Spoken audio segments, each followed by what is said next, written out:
Hello बच्चों, कैसे हैं आप? उम्मीद करती हूँ आप बढ़िया और एकदम मज़े में होंगे। बच्चों, आज हम संबंध बोधक के बारे में पढ़ेंगे। जो अविकारी शब्द संज्ञा या सर्वनाम शब्दों के साथ आकर उनका संबंध वाक्य के दूसरे शब्दों से बताते हैं, उन्हें संबंध बोधक अवयव कहते हैं। जैसे परिश्रम के बिना सफलता नहीं मिलती, पानी के भीतर तैराक है, तालाब के पास घर है। तो बच्चों, यहाँ के बिना, के भीतर तथा के पास ऐसे शब्द हैं जो परिश्रम, पानी और तालाब संज्ञा शब्दों के बाद प्रयोग हुए हैं तथा उनका संबंध वाक्य के अन्य शब्दों के साथ बता रहे हैं। ऐसे शब्द संबंध बोधक कहलाते हैं। संबंध बोधक शब्द प्रायः संज्ञा या सर्वनाम के बाद लगाए जाते हैं, परंतु कभी कभी संज्ञा या सर्वनाम से पहले भी इनका प्रयोग किया जाता है। जैसे वह बिना परिश्रम किए ही उत्तीर्ण हो गया। बिना मेहनत किए उनका उत्तीर्ण होना कठिन है। चलिए परिभाषा जाने संबंध बोधक की।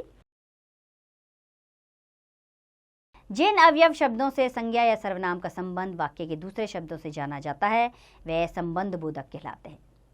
चलिए संबंध बोधक के भेद जान लेते हैं। संबंध बोधक अवयव के दो भेद हैं। पहला है रूप रचना के आधार पर संबंध बोधक। रूप रचना के आधार पर संबंध बोधक दो निम्नलिखित प्रकार के होते हैं। पहला है रूढ़। ये होते हैं का, की, के, में, पर, से, ना आदि। और दूसरे होते हैं यौगिक, जिसमें आते हैं के लिए, की और, के बिना, के पश्चात, के साथ आदि। दूसरे तरह के संबंध बोधक का भेद है अर्थ के आधार पर संबंध बोधक। अर्थ के आधार पर संबंध बोधक अनेक प्रकार के हो सकते हैं। उनमें प्रमुख निम्नलिखित है। पहला है दिशा सूचक, जिनमें आते हैं की, तरफ, के पार, इधर, उधर, की और आदि। दूसरे हैं कालवाचक, जिसमें आते हैं के पूर्व, के उपरांत, के पश्चात, से आगे, से बाद, के पहले, से पहले आदि। तीसरा है स्थानवाचक, जिसमें आते शब्द हैं के भीतर, के बाहर, के निकट, के सामने, के बीच, के अंदर आदि। चौथा है साधनवाचक, इसमें आते हैं के सहारे, के द्वारा, के जरिए आदि। विरोधवाचक, के प्रतिकूल, के खिलाफ, के विपरीत, तुलनात्मक, की अपेक्षा, के आगे आदि। व्यतिरेक वाचक, इसमें आते हैं के बजाय, के बगैर, के बिना, से रहित, के अतिरिक्त, के अलावा। उद्देश्य सूचक, के लिए, के निर्मित, की खातिर आदि। सहचर बोधक, इसमें आते हैं के समेत, के साथ, के संग आदि। और समानता वाचक, इसमें आते हैं शब्द के बराबर, के तुल्य, के समान, की तरह आदि। चलिए कुछ संबंध बोधक अवयव प्रयोग रहित जाने।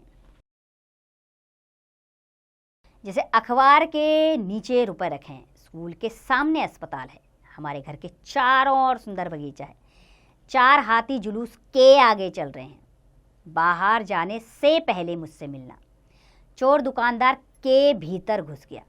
संबंध बोधक डर के मारे वह घबरा गया, दर्द के मारे रोगी का बुरा हाल है, वह अपने भाई के साथ गई, सोने से पहले मैं दूध पीती हूँ।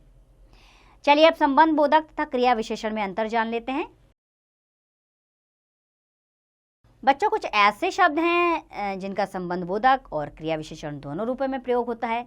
जब इनका प्रयोग संज्ञा या सर्वनाम के साथ किया जाता है तब ये संबंध बोधक कहलाते हैं, और जब ये क्रिया की विशेषता प्रकट करते हैं तो ये क्रिया विशेषण कहलाते हैं।